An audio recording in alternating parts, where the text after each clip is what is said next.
how good is Amulet Titan at mulliganing, Mason? I know you've been in the streets with an amulet or two in your life. Yeah, I mean, it can be pretty good. Like, this is the thing I always tell people. How bad can any matchup or draw be when I can turn to you?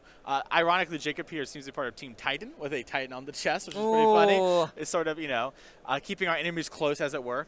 But, no, you can sort of make it through here. And while you do need a lot of pieces, if you have the right things, it just doesn't matter. Okay, so we see a suspended Rift Bolt from Jacob to kick things off, and Ricky doesn't have the turn 1 amulet, which is pretty good for Jacob, and just has a Malevolent Rumble on 2, flipping over some lands. Yeah, we did find a Simic Growth Chamber we're going to pick up in our hand, and that's got to feel like step 1. Yeah, I mean, that's a big part of, going off with these untap effect lands is having the first bounce land. And we do see the Rift Bolt go upstairs. And this is funny, where I almost wonder if the Eldrazi spawn is a liability game 1 when Jacob still has a bunch of Searing Blazes in deck. It is sort of something that can kind of line up a little poorly and maybe give Jacob an out. Obviously Jacob will probably try and keep a hand that doesn't have that, but you're drawing 2 cards. Sometimes if you have 7 and the others are good, who knows? Yeah, if it's the last points of damage, they do play Arboreal Grazer and stuff like that. And here comes down the Eidolon. All right. Untap, pass back. Eidolon of the Great Revel not at its best against oops all 6s.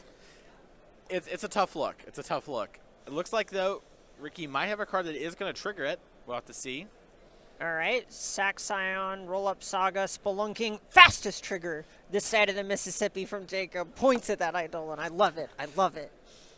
We are going to see Urza's Cave get put in off the Spelunking. It's a cave. Yeah. So it gains life off the Spelunking. This game could have gone either way. Oh my gosh. I adore this. I'm glad the text matters. You know what I mean? Sometimes with Spelunking, you just go, it does that? Is that an RB moment? We just didn't think it, we put cave on this card? I think I might be responsible for both of those cards. Yeah, well.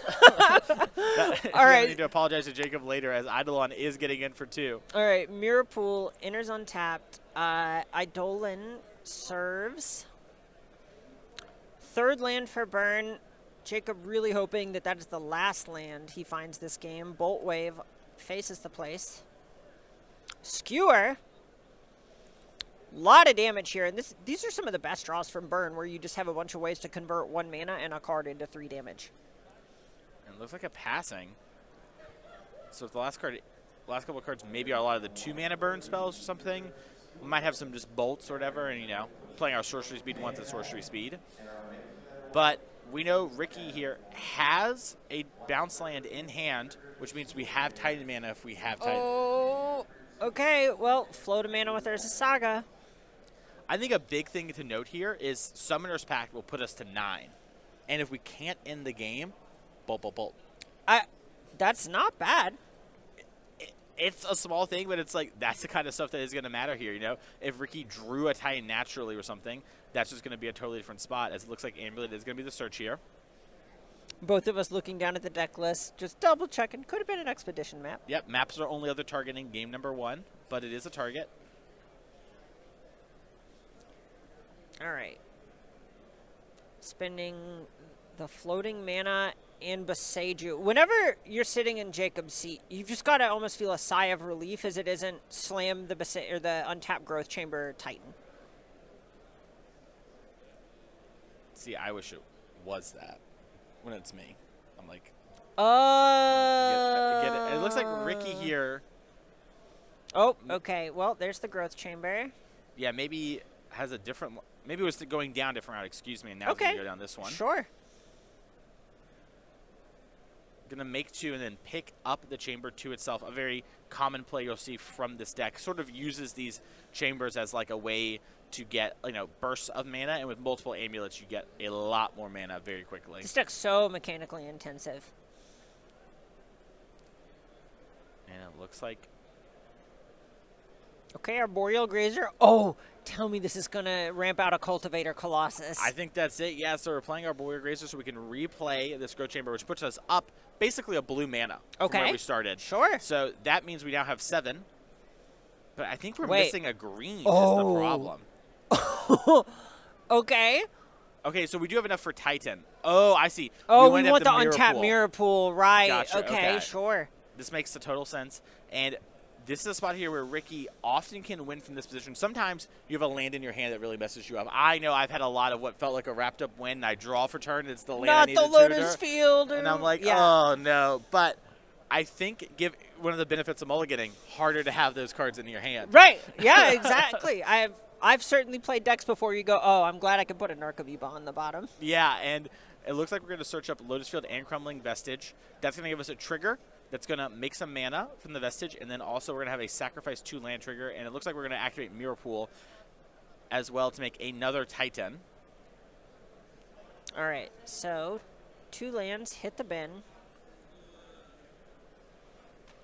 Couple mana in the pool. Lotus Field adds some more. That mana evaporates, or sinks into the Mirror Pool, rather. What time is it? Amulet time. I thought it was a Hammer thing at first, and I realized that this isn't. It's prime time, It's baby! prime time! I get it. We're going to get through this together. I didn't get it in the moment, if we're being honest. All right. It's fine. It's fine. Ricky's going to get us out of this as he goes ahead and searches the deck for the third time this turn. Yeah. Can't forget about that saga. That's true. A lot of searching, a lot of options available, as we do see Hanwar Battlement searched up. That's a way to give haste. Okay. It looks. Including another Lotus Field. Yeah, the way Ricky is thinking, it's either a spot where we're triple checking that we have lethal, right? Or We barely don't. yeah, where we're just a little short of what we're needing here. And now, yeah, we're activating the Lotus Field in response. I'm sorry, activating the Hammer Battlements in response to the Lotus Field, and we're going to sack our Lotus Field and our cave. Okay, mana goes away, and it looks like we're in combat with the token copy of Primeval Titan, sending into the red zone. And I mean, we talked about before, this is where a spot like Radiant Fountain back in the day would have been huge. Like Yes. Going up to 11 here, a multiple of 3 is avoided. And that would be a big deal. Not a thing that can happen right now. Also worth noting, we didn't mention this too much, this is red burn. You know, like Basically mono red, right? yeah. I mean, there's There's a sideboard, Reign of Gore, which is black, and technically you could fetch a tap Blood Crypt to cast a Surgical Extraction the way that Garfield intended. Yep. But no Boros charms, you know, in this deck list, so it is 3s. Yep. Yep. We're dealing 3s. Being at 10 is a lot different than 9. Yep. Yep. And this is the spot where if you're sitting across from Amulet, you can feel them just kind of going, I've almost got you, but I barely don't. Yeah. And you're seeing Ricky get Boseiju bounce land, and then bounces the Boseiju. Sure, this can be a check to Eidolon if that ends up being relevant. Yeah. All right, end of turn bolt. This is where it matters here for Jacob. Down to 6 for Ricky. Takes 2 from the Eidolon. I think has 2 cards in hand, gets a 3rd.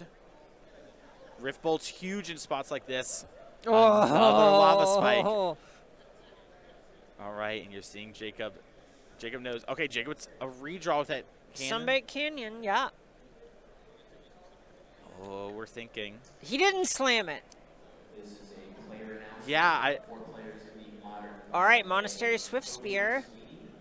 And this is the reason Boseiju could matter, right? If Jacob just had extra haste creatures, all of a sudden, it's not going to work out. All right, pop, Sunbaked, draw a card.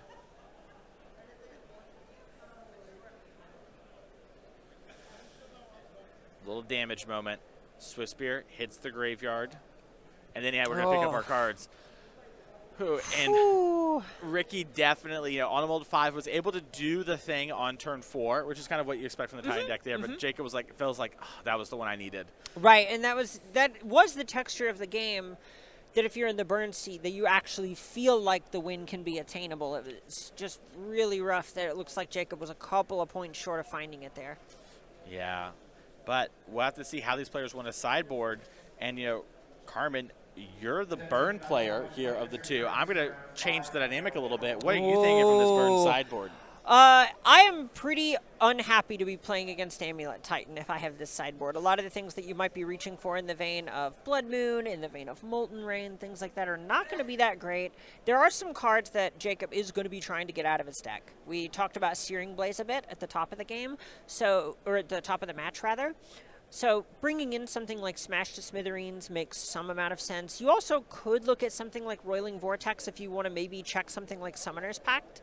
But for the most part, Jacob is trying to get some of the bad cards out of his deck more than any of these tools are that great for him. Yeah, I mean, you mentioned it before, Searing Blaze, maybe a liability there in game number 1. Yep. And hopefully we can just get anything that is, better than that.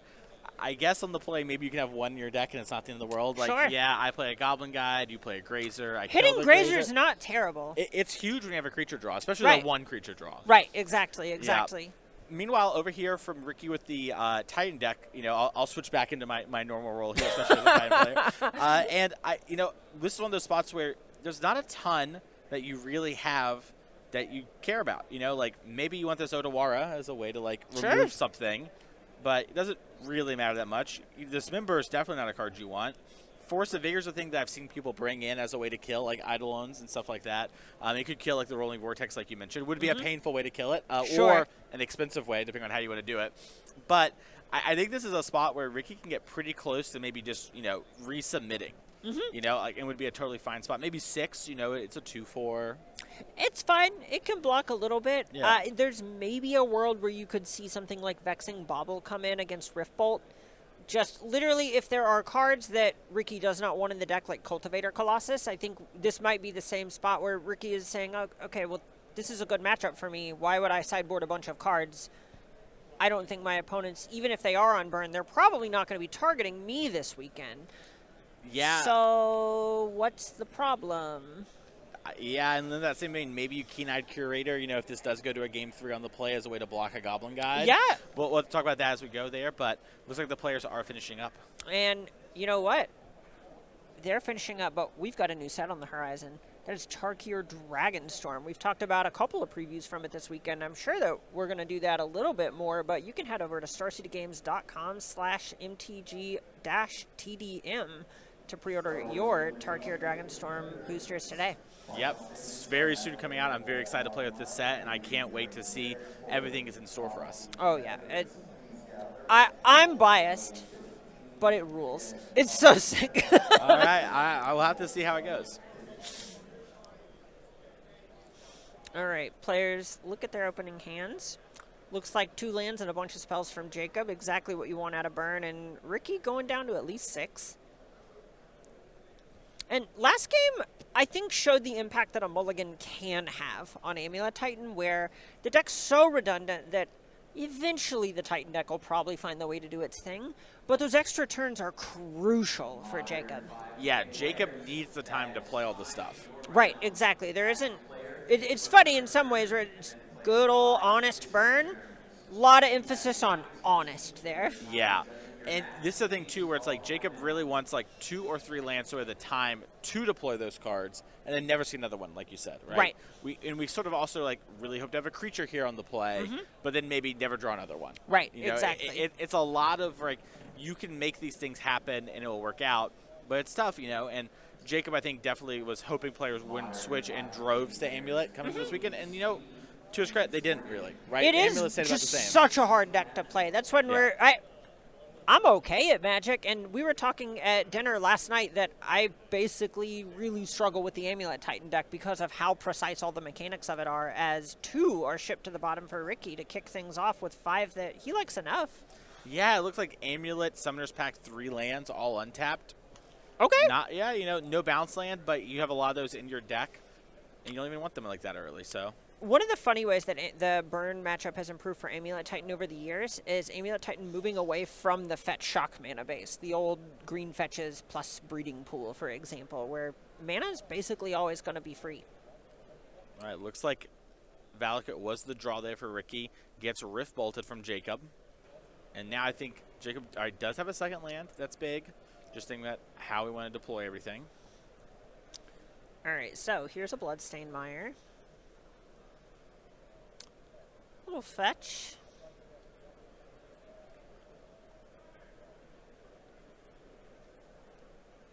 A lot of respect on the basic choices. Love a Tempest Mountain. It's a nice one. A lot of cool looking arts there from Jacob. Rift Bolt. Well, Bolt Wave. That one too. All right, skewer the critics.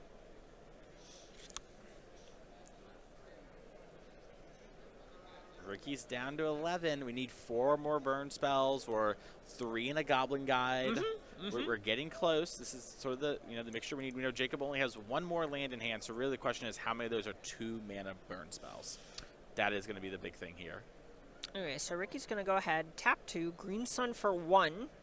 Likely a Grazer, which makes a lot of Jacob's draws worse. Yeah. And this will put us ahead a turn, so maybe we can, get to what we need.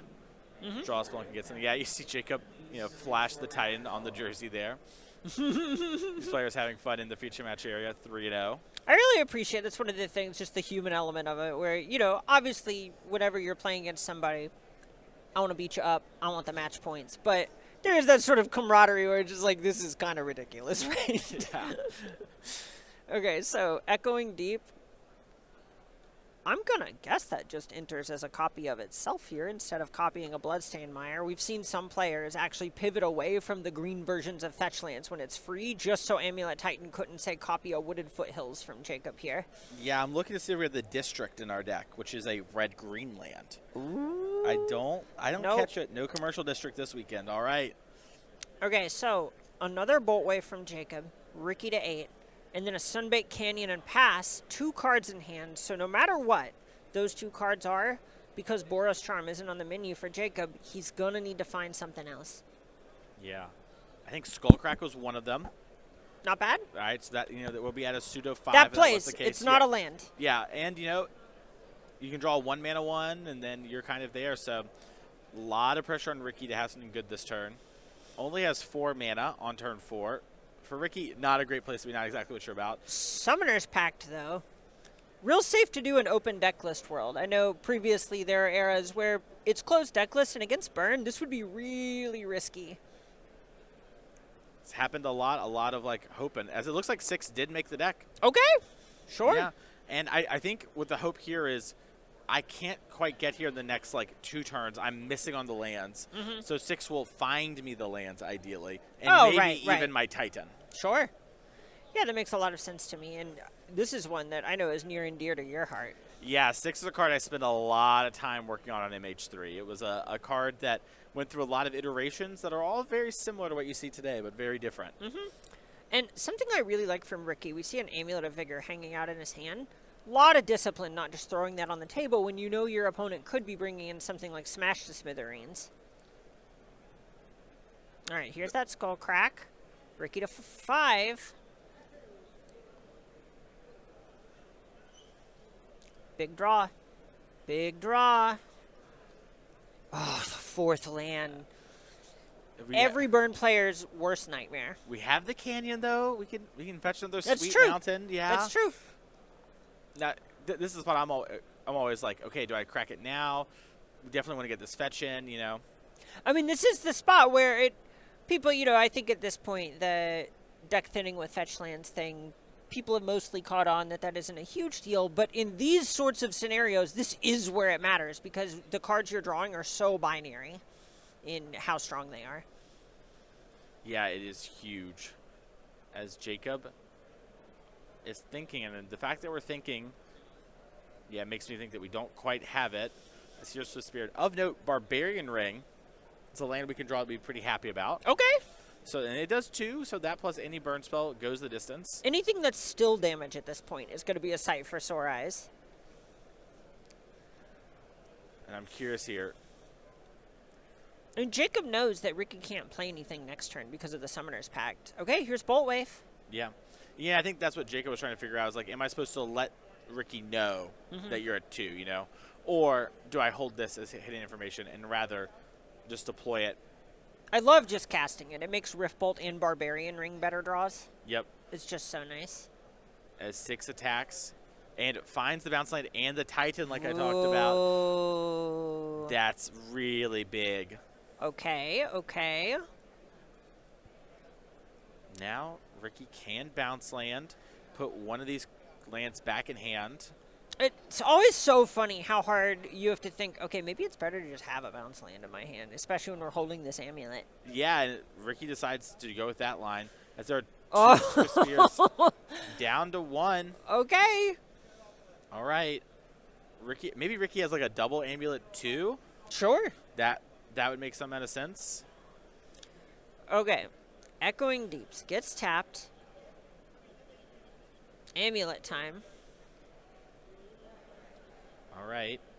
Well, we currently have 5 mana if we play the bounce land. So that's not 6 for the Titan. So interestingly, you can also retrace our Boreal Grazer to go up mana. True. Yeah, if we have extra lands in hand, we can do that as a ritual. You're right. That also gives us another blocker for this Swift Spear, which is pretty important. Malevolent Rumble is going to be the play here from Ricky. There's a Grazer. Yeah, another Grazer, a Dryad of the Elysian Grove, Titan. Looks like we're maybe wanting Dryad, maybe hoping to set up some blockers into like a Titan, trigger these Valakut lines for lethal. Sure. I feel like Ricky was really looking for a land there. Yeah, and a land or maybe an amulet. I think sure. something like that. Ricky is going to land for turn, play the bounce land, and then pick it up to itself like we talked about, and play the Dryad here. So Ricky has 1 additional land drop now for turn. Like you mentioned, if we have more lands in hand, we could retrace to get this Arboreal Grazer, but I don't think we do. I think our hand is a Titan, a bounce land, and another spell. All right. This also does fix some of the color problems that we saw floating around in Game 1 that were a bit strange. Okay, combat, 6 attacks. All right. 3 choices. Yeah, three hits here. Saga, Mirrorpool, and the Boseiju. Probably not Boseiju. Yeah, I don't think that's right now. Looks like Urza Saga is the one we want. And because of Dryad of the Elysian Grove, Ricky does still have a land drop. Need to mark 2 damage from this 6 attacking. Yep, there we go. Great. That's right. Down to 12. Listen, that's divisible by 6. It matters. Yeah, I know it does. I think an Eidolon was the draw for Jacob. I'm not exactly sure. And it was the 3rd Swift Spear. Yeah, and we just get in the block. So losing the Scion, it's not, it kind of matters. Oh my God, Ricky's holding on at 1. Yeah, can Ricky win via normal combat in Valakuts? Like an attack for 4, all of our lands trigger. If we have like a Vesuva to copy the Valakut. It's pretty close. Yeah, I mean. Selesnya Sanctuary in hand represents, what, 6 with the Valakut? Yeah, here we go. 3. All right, we're going to play it, untap 6. Oh, yeah, and then we can retrace with this land to get the Titan 2. Now, we know we have a Titan in hand as well. You can also retrace the Arboreal Grazer as the thing. Here's Cultivator Colossus. Sure. That's a great way to get lots of land triggers. Looks like we're going to start with that bounce land. Put it to late trigger. Another, 2, 3. 3. Oh, wait. 4. 5. Oh, no. Only 15 damage. Yeah. And a gentleman's 5 as Ricky Crawford moves to 4-0. Amulet Titan making it look easy this weekend.